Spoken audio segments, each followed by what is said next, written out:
shall not be moved. We shall not be moved like a tree that's planted by the water. We shall not be moved. We shall not be moved. We shall not be moved like a tree that's planted by the water. We shall not be moved. Union is behind us. We shall not be moved.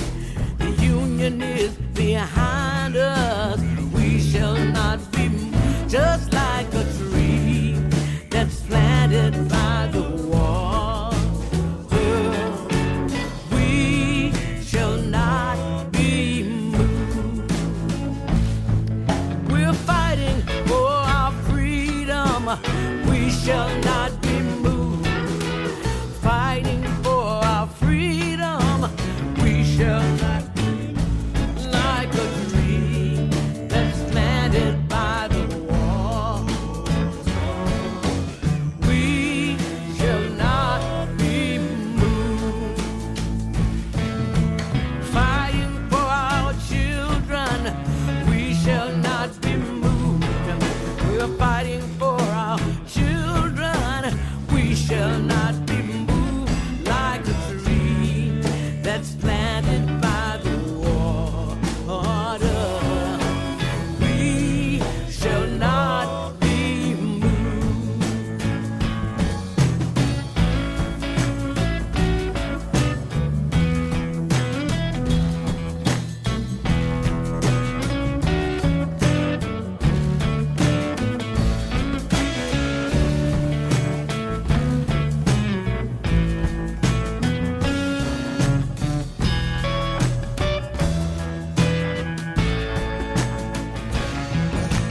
Black and white together, we shall not be moved. Black and white together, we shall not be just like a tree that's planted by the water. We shall not be. We shall not be moved. We shall not be just like a tree that's planted by the water. We shall not be moved. Well, now we shall not be moved. Oh, we shall not be just like a tree that's planted by the water. We shall not be.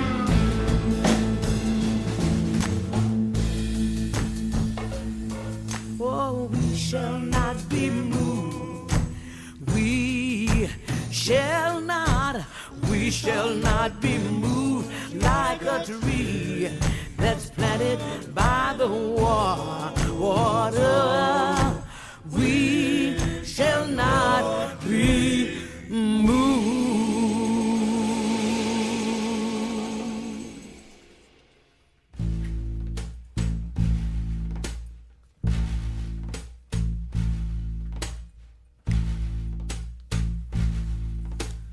We shall not be moved. We shall not be moved like a tree that's planted by the water. We shall not be moved. We shall not be moved. We shall shall not be moved like a tree that's planted by the water. We shall not be moved. Union is behind us. We shall not be moved. The union is behind us. We shall not be moved. Just like a tree that's planted by the water. We shall not be moved. We're fighting for our freedom. We shall not be moved. Fighting for our freedom. We shall not be like a tree that's planted by the water. We shall not be moved. Fighting for our children. We shall not be moved. We're fighting for our children. We shall not be moved like a tree that's planted by the water. We shall not be moved.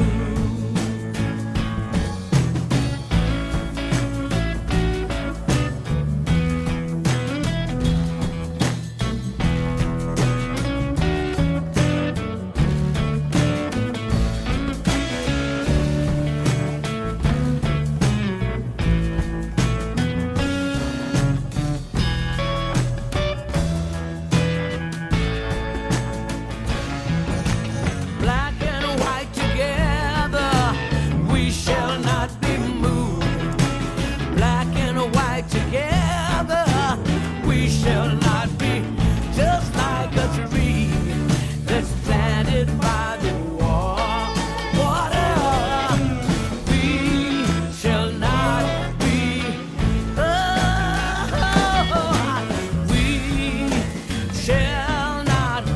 We shall not be moved.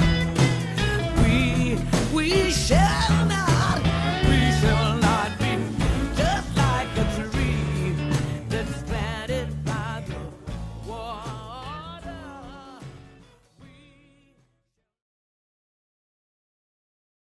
Good evening and welcome to the Communication Workers of America 2026 Black History Month Town Hall. On behalf of the National CWA Human Rights Committee and the National CWA Human Rights Department, we thank you for joining us this evening on our historical and pictorial journey through CWA's very unique and diverse history.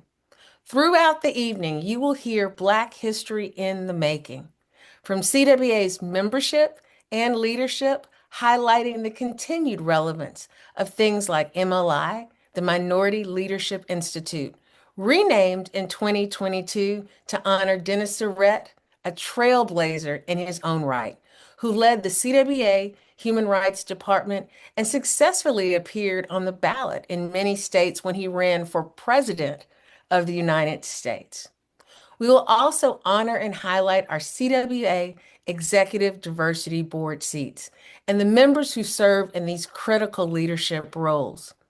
You'll see pictures of African American CWA leaders from the past that you may have heard of but never have seen, like Mary Mays Carroll, who headed CWA's Civil Rights and Fair Practices Office from 1989 to 1999.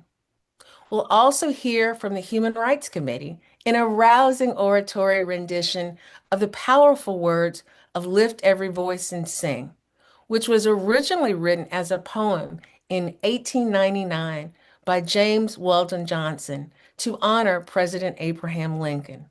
And later, Johnson's brother, John Roseman Johnson, set the words to music, and it became a powerful anthem for the civil rights movement. From the March on Washington to the Poor People's Campaign, CWA had a front row seat and was a part of history, whether it be activism or our presence on the picket lines. Our CWA visionary leadership has shaped countless leaders, not only within CWA, but throughout the country. And as we continue to pay our respects to all civil rights leaders we have lost in the past, we lost a civil rights giant last week. Reverend Jesse Jackson was an early mentor to me, and I will truly miss him.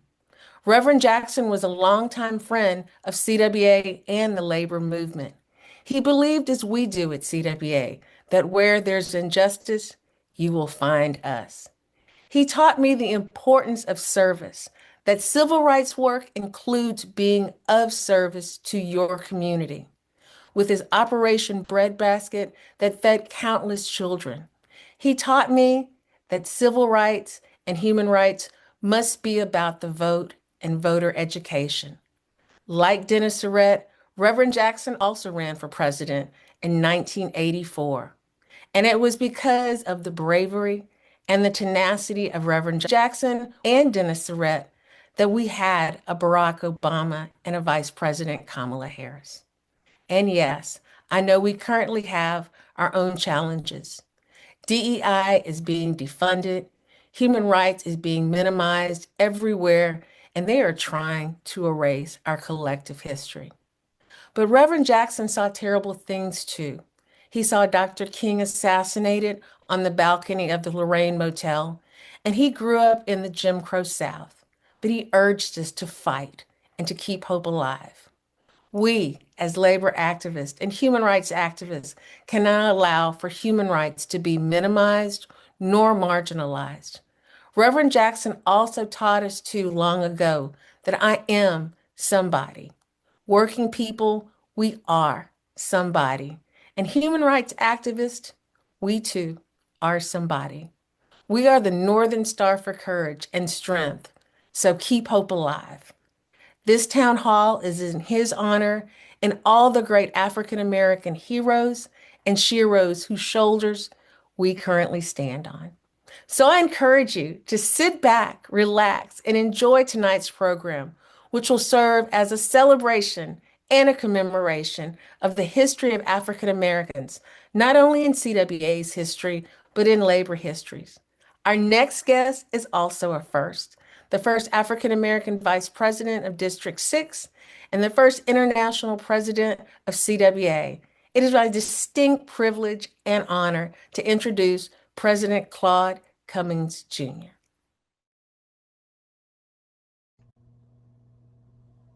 And as we are awaiting President Cummings to join the call, it is now my pleasure to introduce the host of this evening's town hall, CWA's Diversity at Large Executive Board member, Reginald Small.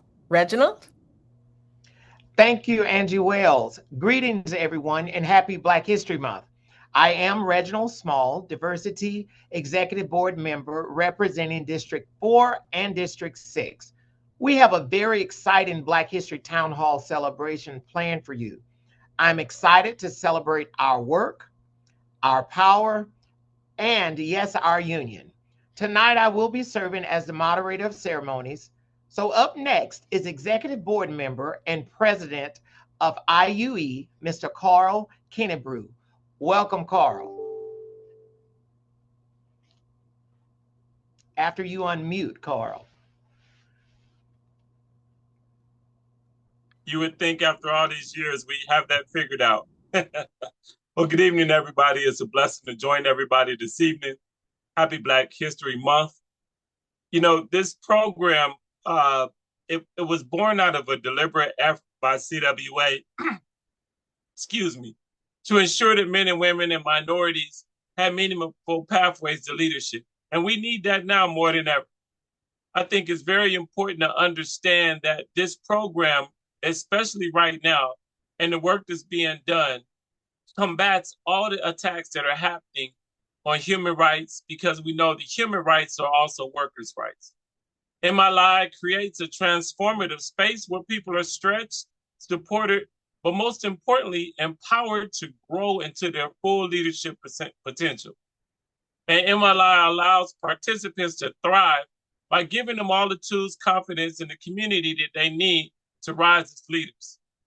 We know right now that Black history, that A lot of our history is not taught in schools anymore. Labor history is not taught in schools anymore, and that's on purpose. Don't be fooled. And so we have young members coming into our facilities that don't know why they have the rights that they have right now. So it's on us to teach our family why, how, and when they have the contracts and the affordabilities that they have.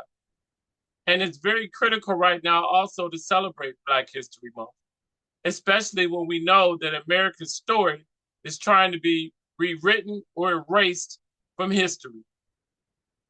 It keeps our contributions, our struggles, and the brilliance of Black and Brown Americans from being pushed in the margins.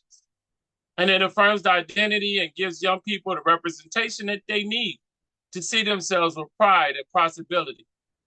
We have to combat the narrative that they don't matter, that we don't matter, because we do. And probably the most important part in my heart is that it is the one place inside of a union where we all have something in common. We may all look different, talk different, and think differently. And there are a lot of people right now trying to separate us. But the one thing we all have in common is that we are all union and we are all CWA. Thank you, and be prepared for an amazing night.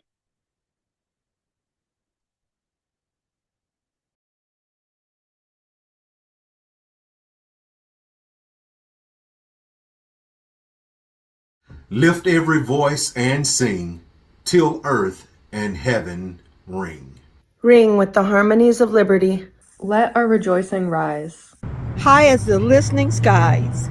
Let it resound loud as the rolling sea. Sing a song full of the faith that the dark past has taught us. Sing a song full of hope that the present has brought us. Facing the rising sun of our new day begun. Let us march on until victory is won. Let us march on until victory is won. Let us march on until victory is won.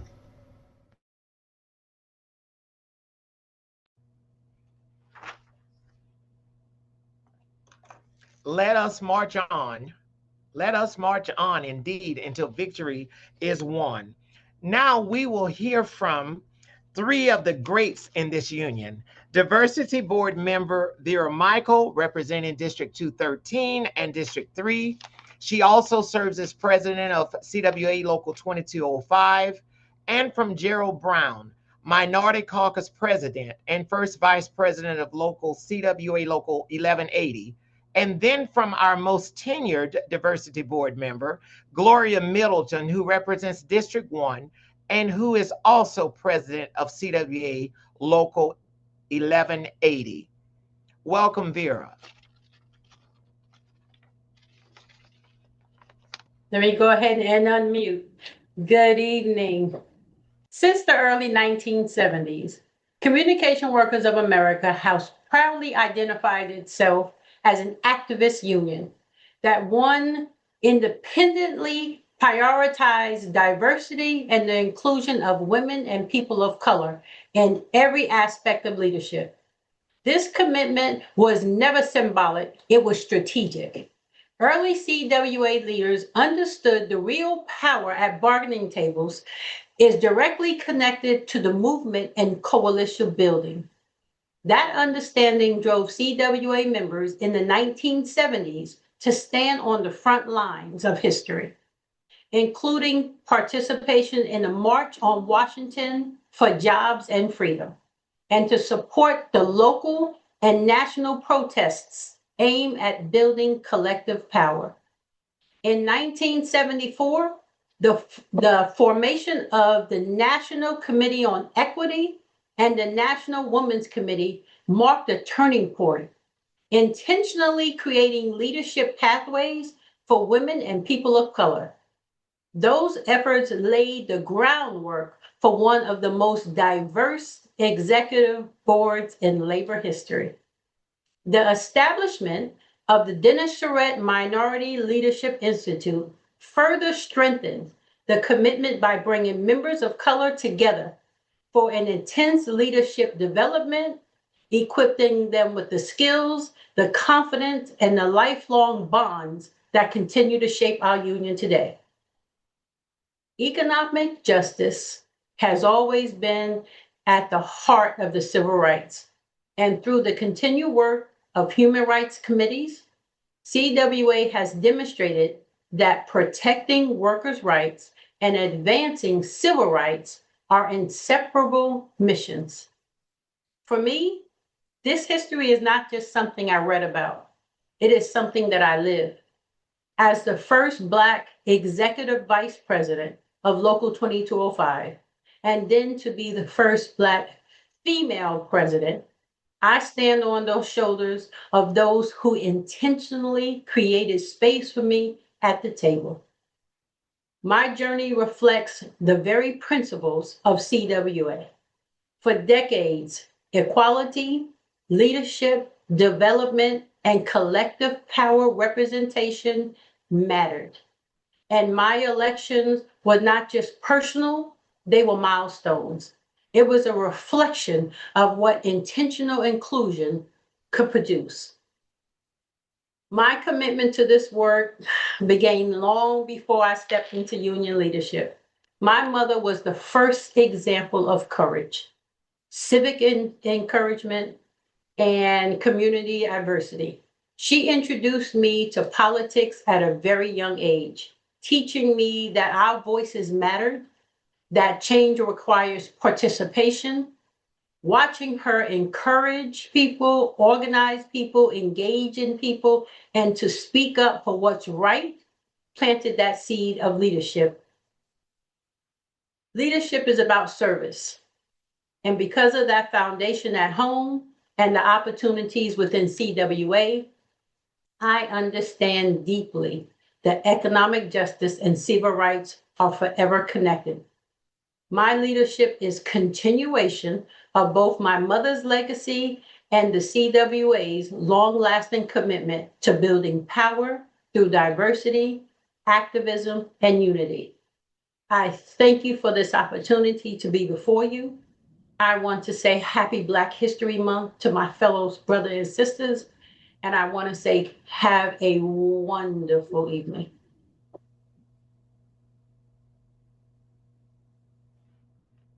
Thank you so much, Vera. As our President Brown unmutes and comes forth, welcome President Gerald Brown.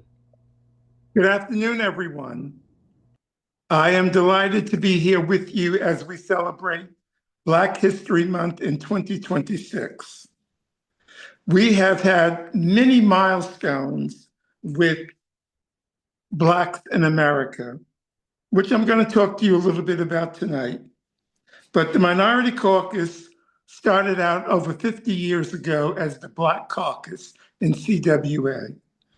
At that time, the entire executive board was made up of whites, and you had a lot of Blacks in the union, but no representation in key leadership positions. So the powers that be got together and created the Black Caucus.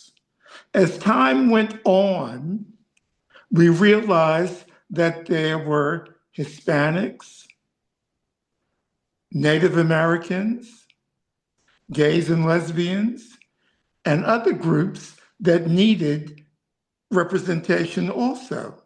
So we had to sit down and change our name. So we wanted to come up with something all-inclusive of all the groups we wanted to represent. So that's how the Minority Caucus was born. There have been many accomplishments with the Minority Caucus, as you heard, with the Equity and Women's Committee. They were established, yes, but for a long period of time, they were not allowed to report out on the convention floor like other committees. And we wanted the entire convention to hear the reports of these two vital committees. So the Minority Caucus went to work and made sure that happened. As we continue to move along, we realized that what can we do to get minorities on the executive board? Now, you're going to hear from Gloria a little bit later on, talk more in depth about that, but I'll just give you a little nutshell leading into Gloria's comments. When we had minorities on the National Executive Board, it was, what can we do? So the first thing that happened was, since a lot of minorities were in the public sector, they said, all right, we'll put something, I'm saying something, on the board for the public sector. So at that time, it was not a full executive board position. They called it the director of public workers, where, yes, technically the person was on the board, but they had no voting rights. That went on for a couple of years. The Minority Caucus worked on that, and that position was turned into a full board position. And there was one person, one minority, one person of color on the board. As time went on, we decided one is not enough. So we moved forward and we created the diversity members at large. And that is when things started to change. And now, with the National Executive Board, I believe with the latest numbers, half of the people on the National Executive Board are people of color. And the top two positions coming out of the last convention brought us two people of color as the national president and the national secretary treasurer. We're doing our job to get that moving along. And we work with the Civil Rights and Equity Committee to do these missions. It's very important that we partner with the Civil Rights and Equity Committee. The Civil Rights and Equity Committee is inside the CWA, and the Minority Caucus is outside. And sometimes you need inside and outside in order to get your mission accomplished. We are there to support the Civil Rights and Equity Committee in all of their endeavors, and I think that's working very well. However, my remarks are supposed to be 3 to 5 minutes, so I want to start to close. However, there's one aspect going on that still needs work.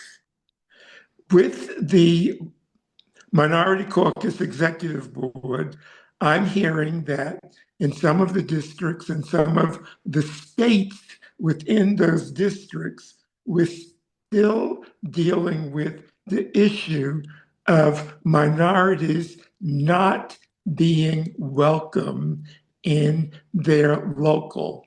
Be mindful, these are locals that they are paying dues to. The local is running with their financial support. This is something we must continue to work on to make sure everyone is included. As I think about this situation and the problems revolving around it, I'm coming up with the conclusion that it's very unfortunate that some of the people running certain locals may have a different political agenda than minorities may have. And they may feel that by bringing minorities in to their locals with their voice may somehow threaten their leadership in these locals. Now, that could be further from the truth, because debate is always healthy. No one is always going to agree on everything together, but we are all trade unionists. regardless of what your political persuasion is, there are certain things that all trade unionists are on the page with at the same time and can work towards those goals. So my mission in working with my board, in working with the Civil Rights and Equity Committee, and working with the entire leadership of the National Union is to make sure everyone is included, because we have a tremendous amount of work to do in the union on all fronts, and we need everybody's participation to get this done. I could go on, but I'm going to conclude and stay within my 5 minutes with those comments. I look forward to the rest of the panel discussion. And Reggie, thank you for your kind introduction. Thank you very much, President Brown. We can always count on the Minority Caucus to give us the true education in the historical perspective that we actually need. And now, our most tenured executive board member, tenured diversity member, Gloria Middleton. Thank you, Reggie, for that introduction. And happy Black History Month. I hate calling it a month because Black history is years round. It's not just the month that we should celebrate. We are part of American history, even though they keep trying to deny us that history. But it's up to us, leaders, trade unionists, to keep the history going and to make sure that they cannot and will not ever erase what is rightfully ours. So I was asked to talk about the history of the diversity members at large and how it came about. And for those who are on this town hall who are newer members, while the executive board looks extremely diverse and colorful and looks like everybody is represented, I'm telling you, as Vera said many years ago, the board did not look like that. It was mostly all white males, and I think we had one woman who was in the role of secretary. And you know, they always want to put the woman as a secretary back in the day. So, you know, as Jerry indicated with the Minority Caucus, we were looking to put some color on that board. And since public workers were the biggest unit that had most of the minorities in that shop, they decided to make that move that he so eloquently explained. So as the years went by and the Minority Caucus still looking at the board, and we still trying to find ways to enhance the diversity of the board, we were at a convention, I believe in 2006. Can't believe it's been that far gone, because it seems like yesterday. And in those days, convention was every year. We had a convention every year. Resolution came on the floor for the Canadians to have their own sector. And while we were fighting to be represented, we live right here in the United States, and no disrespect to the Canadians, because we do have members there and we are glad that they are part of the board. We said, well, where are we? I was part of the Minority Caucus then, also then Secretary Treasurer of CWA Local 1180. So I was a delegate at the convention.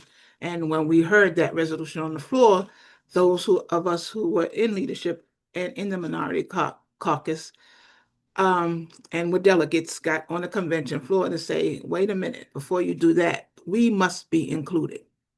There must be a conversation about how to be more inclusive with the members, because the union should look like its members, and more minorities were joining the union through every sector, not just the public sector. We were gaining members everywhere. And so we wanted to make sure that we were represented. So we actually former President Emeritus Walter, and his last name escapes me right this moment, also known as Mad Dog, got on the convention floor. And I mean, it was an interesting sight to see, where we were trying to make sure that our voices were heard. They voted down Walter's resolution, and we had to go in the back room and talk to the then president, Larry Cohen, and said, listen, I don't know why the motion was denied, and we needed to do something to make sure that we're represented on the board. And Larry promised us then that he, would work with the Minority Caucus, work with the leadership at hand to try to make sure that there was spots made on the board.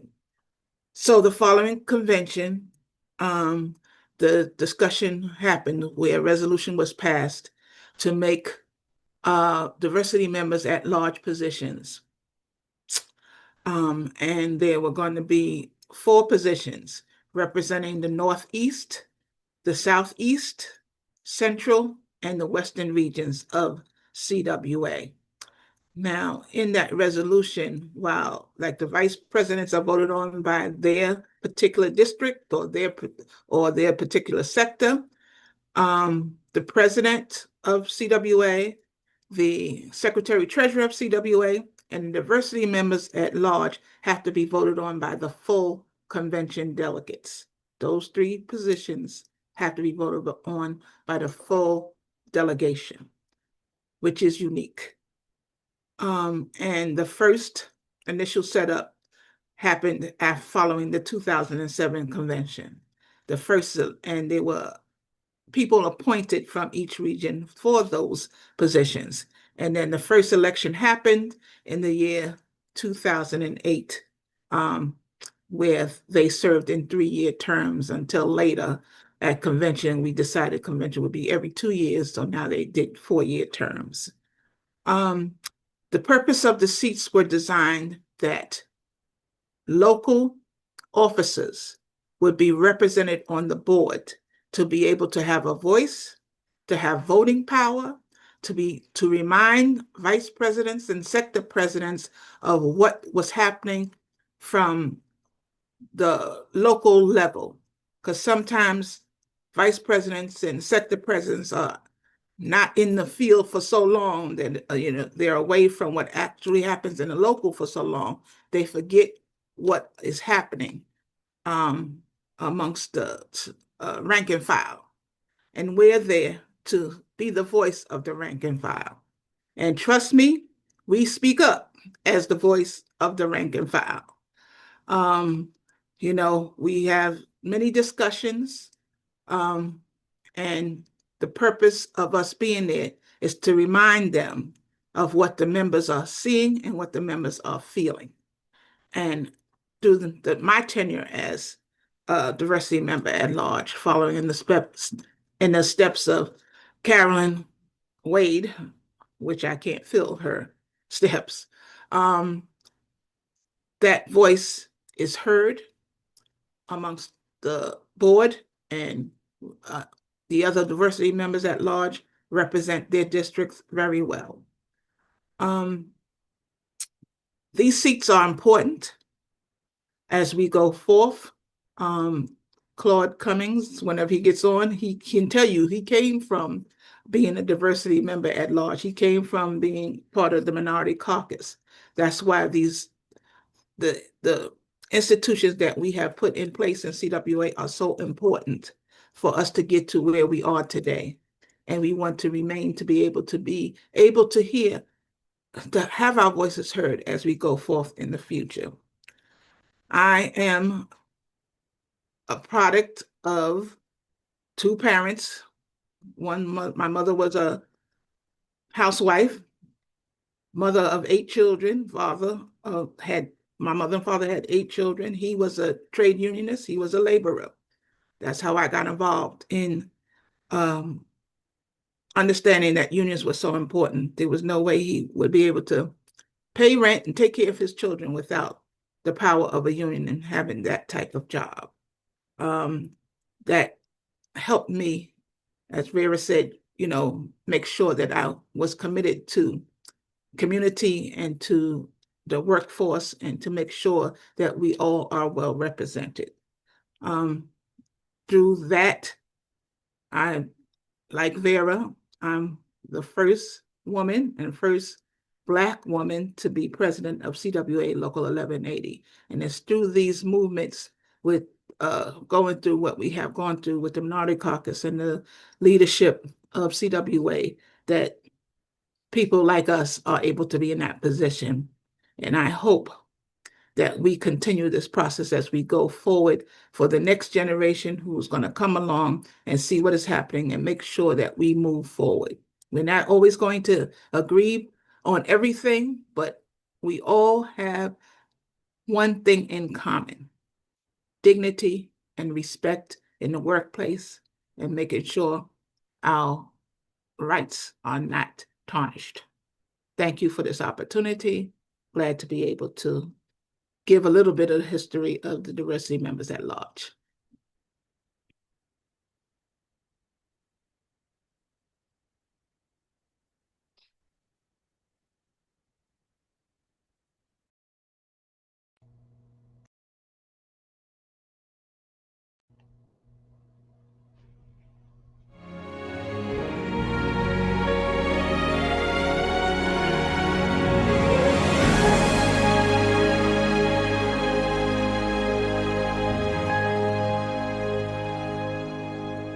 Lift every voice and sing till earth and heaven ring, ring with the harmonies of liberty.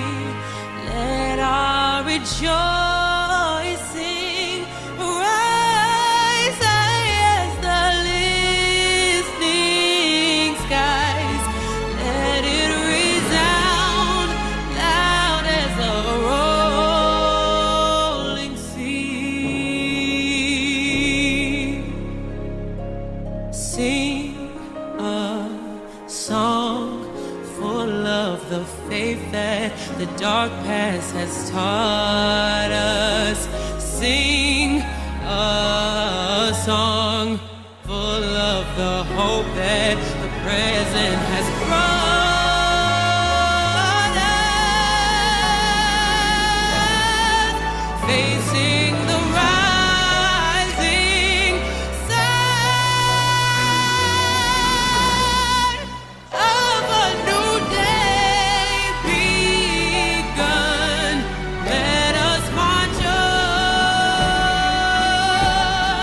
till victory. Let us march on till victory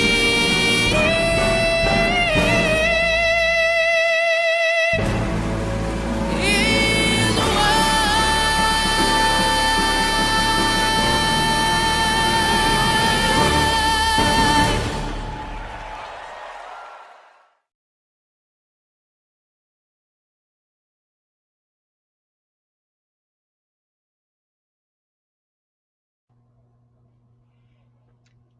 Thank you. And now we're going to hear from the MLI graduates.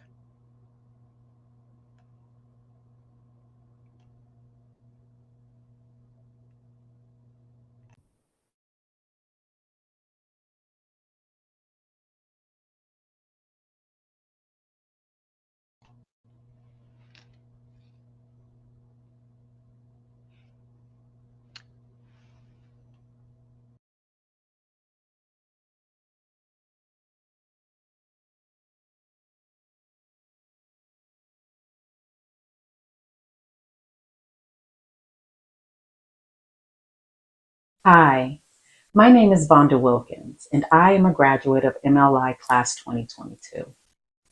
Before attending the Dennis Surratt Minority Leadership Institute, my focus was primarily on local representation. The Institute shifted my professional perspective towards building measurable winning models. I built on this growth by turning a local victory, Eric's ID Law, into a national movement, expanding it to more than 10 states. Parallel to this legislative work, I applied the Institute's strategic framework to actualize equity as a founder of the Greater Western Arizona Coalition of Labor Union Women. By building this organization from the ground up, I created a sustainable, gender-inclusive mobilizing engine designed to address the unique challenges faced by union women and women leaders throughout Arizona. MLI's focus on civil rights and effective speaking fundamentally changed how I navigate in political environments. I've grown from a participant in meetings to a strategic mediator who can resolve conflict between elected officials.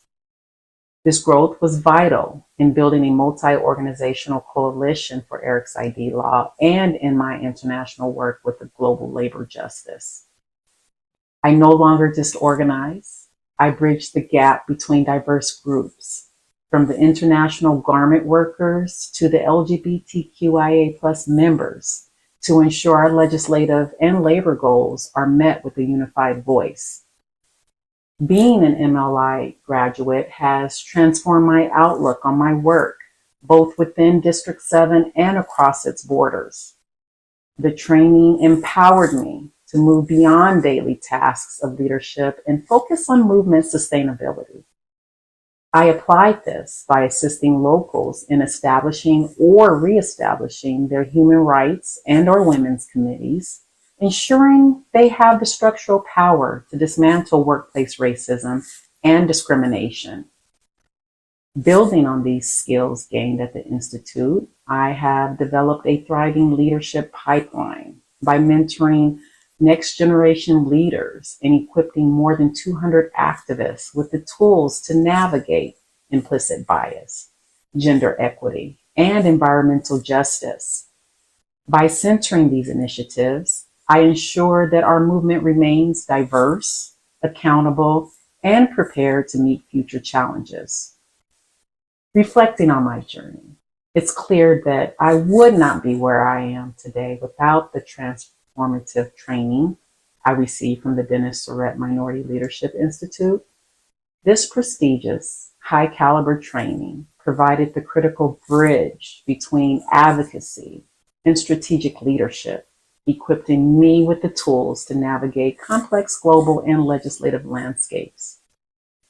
I am firmly convinced that the MLI is vital to the future of the labor and human rights movement within CWA, as it empowers leaders to turn our core values into measurable justice. I carry a deep sense of gratitude for the opportunity to attend this pristine institute, as it has not only elevated my career, but also profoundly strengthened my ability to serve our members and communities while building a more equitable future. Hi, I'm Tisha Foreman, Second Vice President of CWA Local 1180 and graduate of the CWA Minority Leadership Institute, Class of 2021. One of the greatest joys of my union experience was graduating as part of the Minority Leadership Institute. The opportunity to develop my leadership skills while building meaningful relationships across the various districts, sectors, and locals was truly transformative. 5 years later, and I'm incredibly proud to see so many of my MLI classmates and myself continuing to rise in the labor movement. Our growth and success as union activists and leaders are a testament to the lasting impact of the Dennis Surratt Minority Leadership Institute, which helped shape and strengthen us as leaders. The rich history of why the Minority Leadership Institute was founded resonated with me deeply. It taught me that my voice, experience, thoughts, and vision are not just needed, but required as a leader in CWA and in life. We stand on the shoulders of those who paved the way for change and equity and opportunity. Secondly, learning from Elise Bryant was one of the most moving experiences of my life. She challenged us to tap into our personal experience using music and faith and art to organize and mobilize. Lastly, the hands-on training in organizing, networking, union building, public speaking, and human rights was second to none. MLI put me in alignment with my purpose, and for that, I am forever thankful. Thank you. Let me be real. MLI changed me, not on paper, but in real life. It was the tool I never knew I needed until I got there. And once I did, everything changed for me. My confidence grew, and I started changing how I show up in spaces. The experience taught me how to lead with purpose, not position, not title, and not with any of that because I said so energy, because we don't need any of that. And that is what stuck with me the most. The topic of my graduation speech was on transformative leadership, because people aren't moving just because you're in charge. They move because they understand the mission and they understand that end goal. So if I had to sum up my takeaways, they would be power, planning, and people. Real leadership is built through relationships, goals, and follow through. And because of MLI, I didn't just leave inspired. I walked away with tools that I actually use. I learned to listen for what's really being said and to respond in a way that actually moves people forward. And that can show up in real ways, in real time, like figuring out who influences who, building unity across differences, and turning frustration into an organized plan instead of just sitting around talking about what's wrong. I can honestly say that MLI taught me to think more strategically.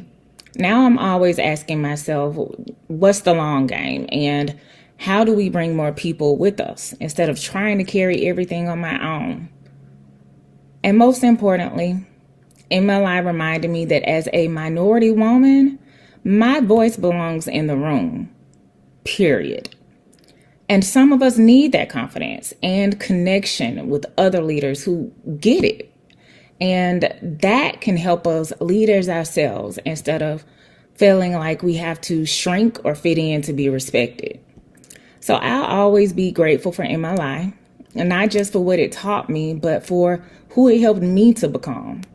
I left with more confidence, more strategic planning, and a larger purpose.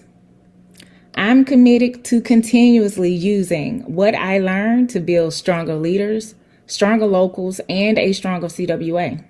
Because when we grow, our members win. My name is Frederick Smith, an MLI graduate of 2022. MLI has been one of the most powerful and transformative experiences of my entire tenure with the Communication Workers of America. The program is intentionally structured around real-life experiences, organizing strategy, and labor history, the very foundations that shape strong, effective activists.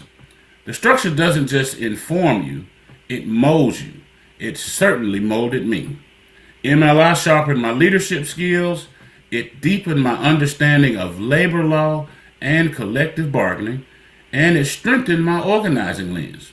Most importantly, it didn't just prepare me to advance in my own career, it challenged me to create pathways and opportunities for others.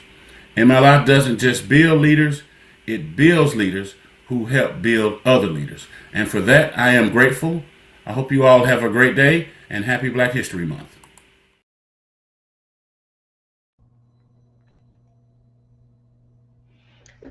Thank you to our Dennis Surratt Minority Leadership Institute attendees, graduates, Tisha, Vonda, Kwame, Andy, and Fred.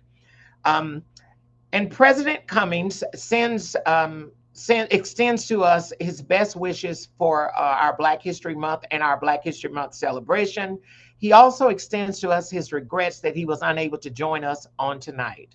And at this time, I will pass the microphone back to President Carl Kennebrew. Thank you, Reggie. And again, this is an amazing program. President Cummings definitely sends his regards. We couldn't get him on. We were having some difficulties. So he just wanted me to make sure that I expressed that he really is sorry that he was not able to join us. But he stands in the fight with us. Thanks. Well, good evening, family. And I just wanted you all to know that the future of CWA is in good hands. And I don't say that lightly. I say that because the shoulders of those who were just mentioned before, we stand on them securely, tall, and proud. Shoulders built from sacrifice, from strategy, from struggle, and from survival. We stand tall because of them, and we stand tall because we are the continuation, not the conclusion. I am proud to know the first of many, like Keturah Johnson, the first queer woman of color and combat veteran to hold the position of AFA CWA International Vice President, and Dante Harris, the first minority ever elected to the position of AFA CWA International Secretary Treasurer. And just like Tay Akins, not only is she the first Black woman president in her local's history, but she's also the youngest local president in her local's history. And our future will not just be tales of firsts. Our future will be the realization of seconds and thirds and fourths and rooms so full of us that nobody ever has to carry the weight of being the only one ever again. The future is loud. The future is vibrant. The future is grounded and groundbreaking at the same time. The future is fighting against AI when it threatens to erase workers, artists, and the creativity of real working people. Because we are not anti-technology, but we are definitely anti-exploitation.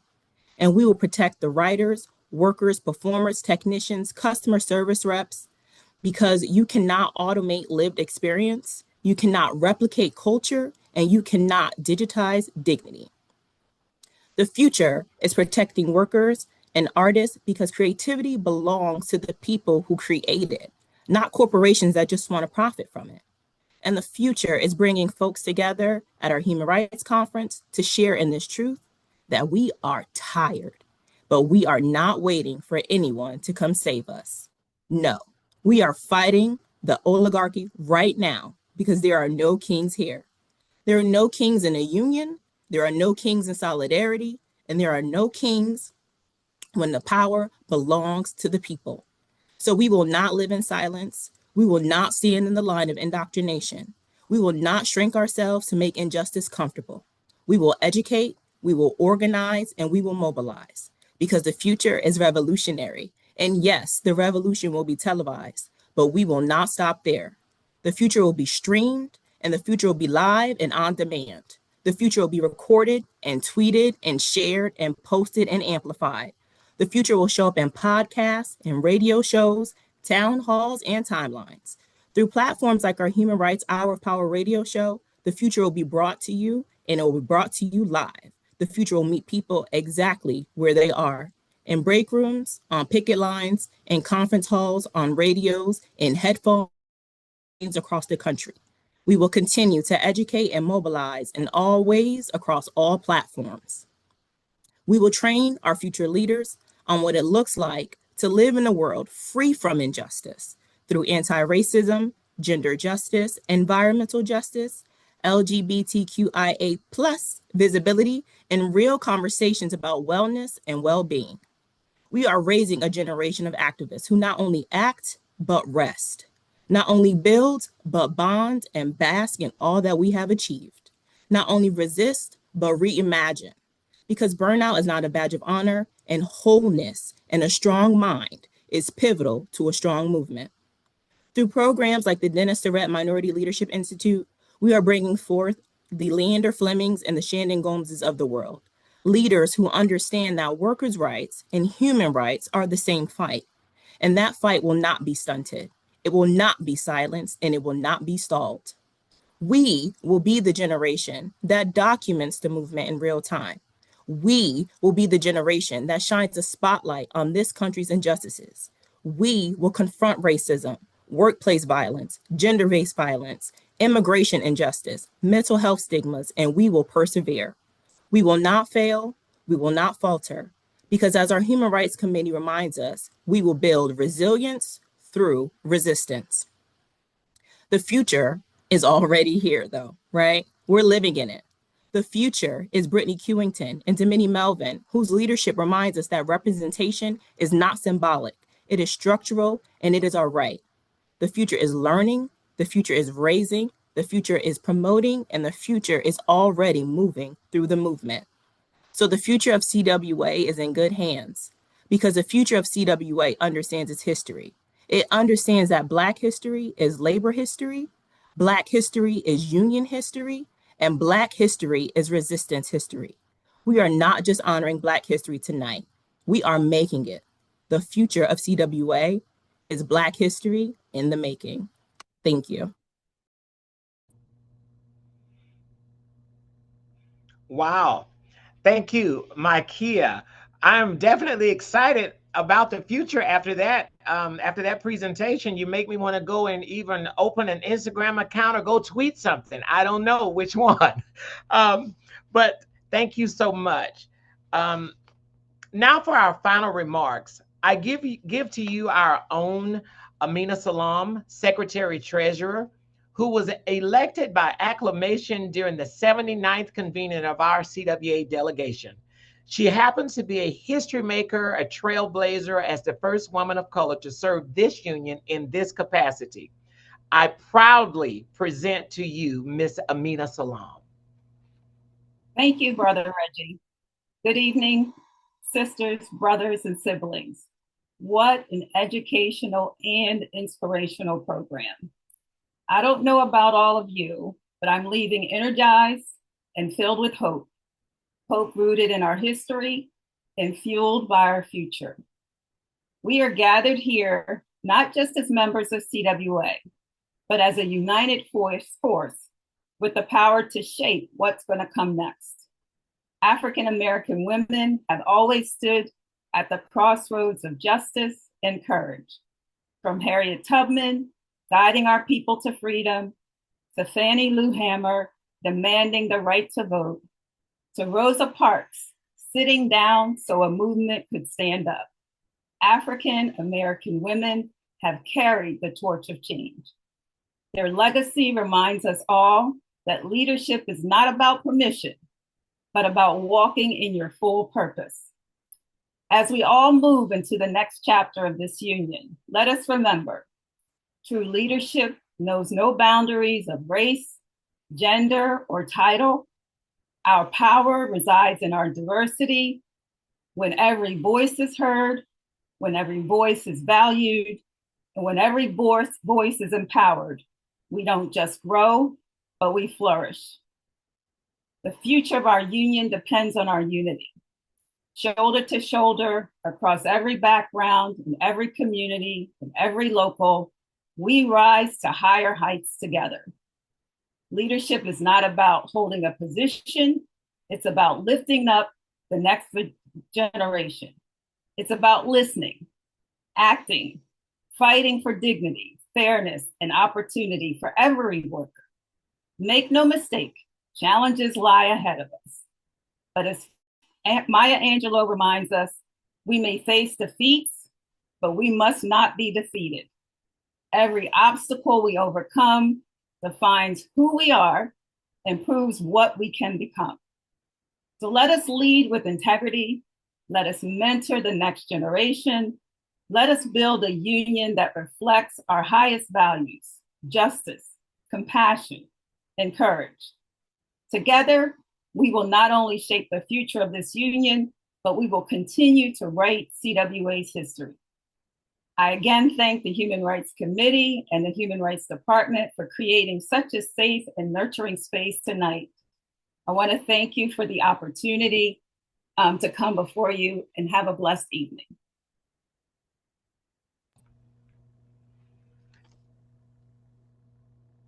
Thank you.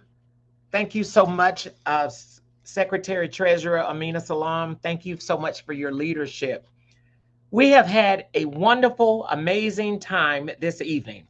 I know that you could have spent your evening doing other things, and even perhaps with other people. So we're so glad that you decided to spend your evening here with us.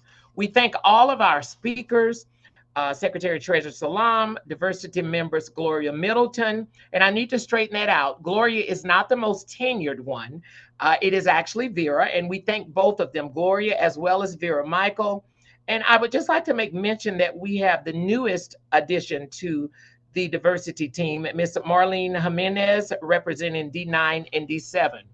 And continuing with our thank yous, I would like to thank President of Minority Caucus, Gerald Brown, President Kenneth Brew, Micaiah Jones, Angie Wells, Tamia Wiley, and the entire Human Rights staff, the Human Rights Committee, and to each one of you who joined us tonight.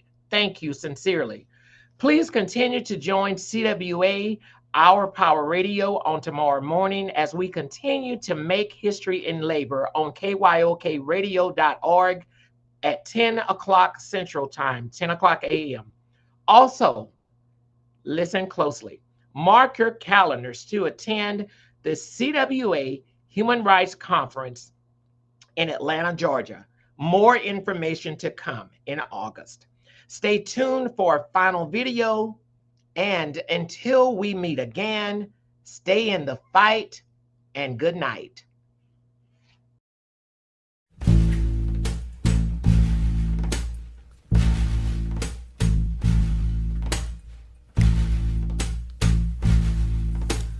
We shall not be moved. We shall not be moved like a tree that's planted by the water.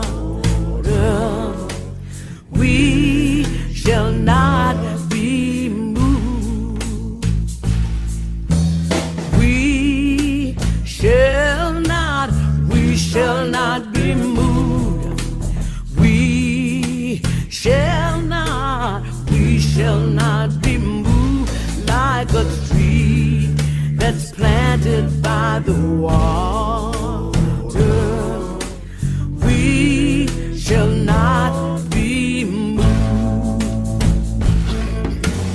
Union is behind us. We shall not be moved. The union is behind us. We shall not be moved. Just like a tree that's planted by the water. We shall not be moved. We're fighting for our freedom. We shall not be moved. Fighting for our freedom. We shall not be moved. Like a tree that's planted by the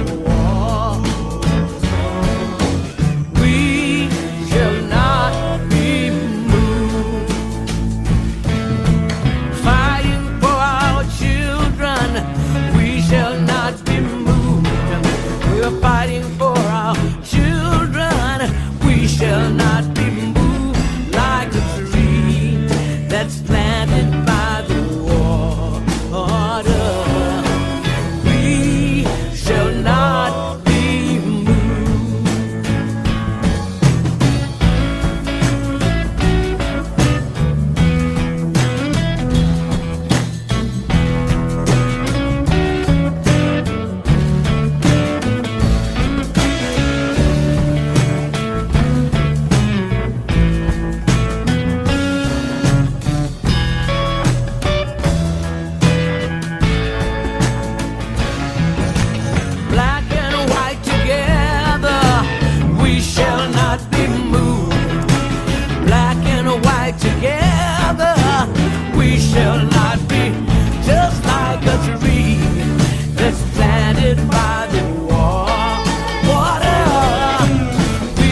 Oh, we shall not be moved. We shall not be moved like a tree that's planted by the water. We shall not be moved.